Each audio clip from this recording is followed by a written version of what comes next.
Shalom, selamat pagi jemaat Gereja Kristen Kalam Kudus yang terkasih di dalam Kristus. Kita bersyukur pagi ini boleh bangun dalam keadaan baik, sehat. Semoga kita tetap mengucap syukur di hadapan Tuhan. Mari kita mengawali perenungan ini di dalam doa. Bapa, kami mengucap syukur ya Tuhan untuk kebaikan Tuhan yang terus memberkati setiap kami.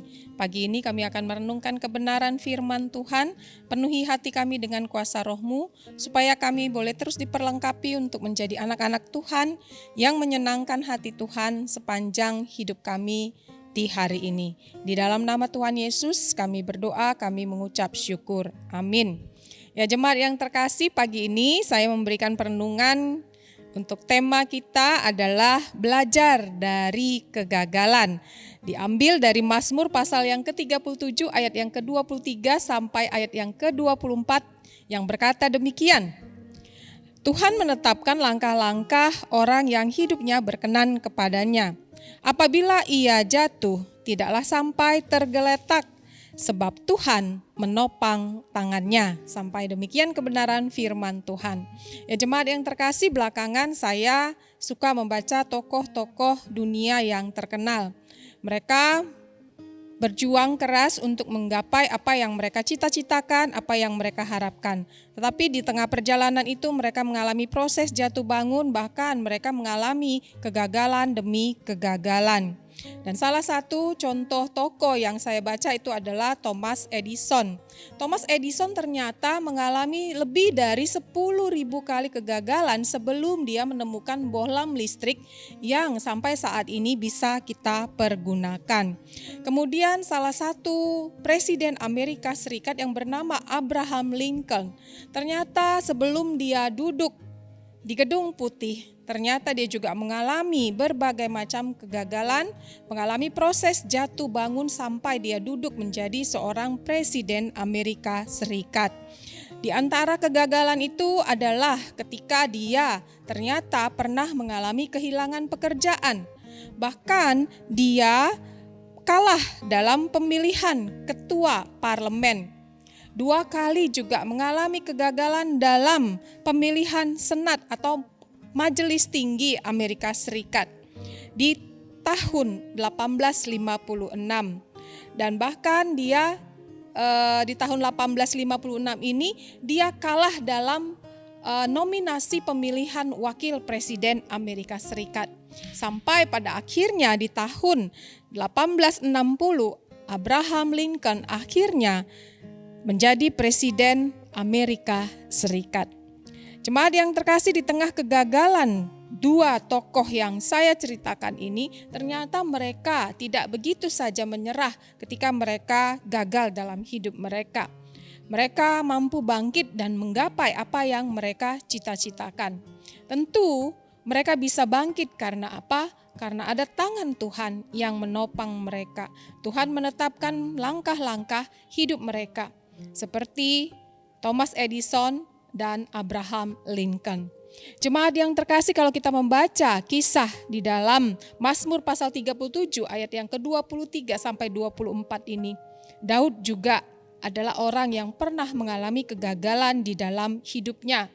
Hidupnya mengalami proses jatuh bangun.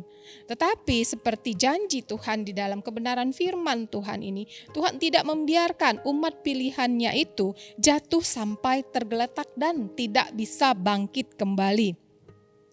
Tuhan akan selalu memperhatikan umat pilihannya dengan sorot matanya dari tahtanya yang kudus. Kalau kita melihat Daud telah jatuh ke dalam satu pergumulan demi satu pergumulan sebelum dia naik tahta menjadi seorang raja Israel. Kita bisa membayangkan betapa gelisahnya, betapa lelahnya, betapa takutnya, betapa khawatirnya seorang Daud ketika ia melewati satu pergumulan demi satu pergumulan, dikejar-kejar oleh musuhnya. Sampai akhirnya dia bisa duduk menjadi seorang raja Israel. Tapi Tuhan sudah menetapkan langkah seorang Daud untuk menjadi seorang raja Israel. Sama seperti Tuhan sudah menetapkan Thomas Edison untuk menemukan bohlam listrik.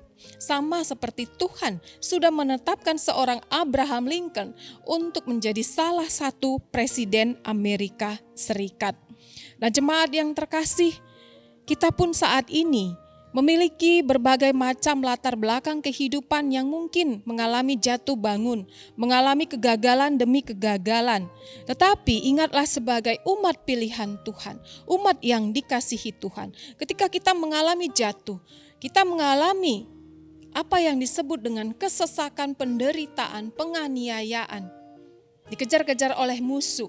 Bahkan mungkin kita dibenci oleh orang lain karena kita melakukan sesuatu yang benar. Ingatlah, Tuhan tidak akan membiarkan kita jatuh sampai tergeletak. Tangan Tuhan yang akan menopang kita. Seberat apapun pergumulan yang saat ini kita hadapi, terkhusus di tengah-tengah pandemi ini. Mungkin kita mengalami berbagai macam kegagalan, harapan kita yang kita impikan itu tidak pernah tercapai sampai saat ini. Percayalah kepada Tuhan, carilah Tuhan. Karena Tuhan tidak akan membiarkan umatnya itu jatuh dan tidak bangkit lagi. Untuk itu, kita harus terus memegang dengan iman kita. Apa yang dikatakan dalam firman ini, Tuhan akan menopang umatnya yang jatuh. Tuhan akan membuat kita bangkit. Tuhan akan memberikan kita semangat yang baru. Untuk itu bersiaplah untuk menikmati ketetapan Tuhan yang indah yang di depan. Sama seperti seorang Daud, sama seperti seorang Thomas Edison, sama seperti seorang Abraham Lincoln. Kita akan menerima ketetapan Tuhan yang indah di depan. Ketika kita terus berharap, ketika kita terus bersandar kepada Tuhan. Bangkitlah, kuatlah, dan tetaplah semangat. Karena kita punya Tuhan yang akan membawa kita kepada kemenangan demi kemenangan. Amin. Mari kita berdoa.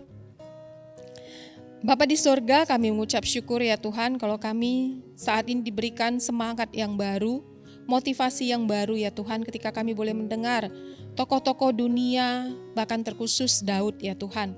Kau sudah menetapkan langkah-langkah orang yang Engkau pilih untuk Engkau tetapkan menerima berkat-berkat Tuhan. Kami percaya Tuhan, kami juga bukan orang-orang yang senantiasa hidupnya berjalan baik-baik saja. Kami juga punya kegagalan demi kegagalan, jatuh bangun di tengah kehidupan kami di masa yang lalu, bahkan mungkin di saat pandemi ini.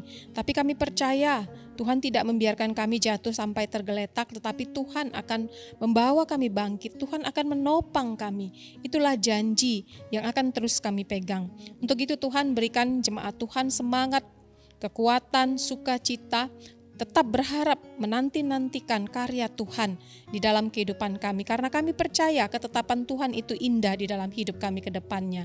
Untuk itu biarlah kami terus mendekat kepada Tuhan, mencari Tuhan dalam segala kebenaran Tuhan.